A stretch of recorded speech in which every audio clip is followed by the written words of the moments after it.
tayo, tapos. Si Edsel, miss na miss niya yung place na to. This place talaga. Ayan. Video yan, dude. Eto, classmate ko to, si Edsel. Tapos, di niya ako makilala sa mga ugali niya. Hindi niya ako matandaan. Ito kilala kita, ha? Yan, ha?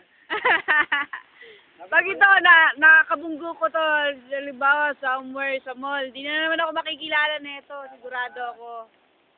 Pero merong kanin sa ulo, no? Jen. Jen. Bakit?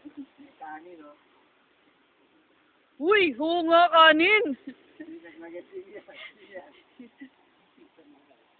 I think we have to La. do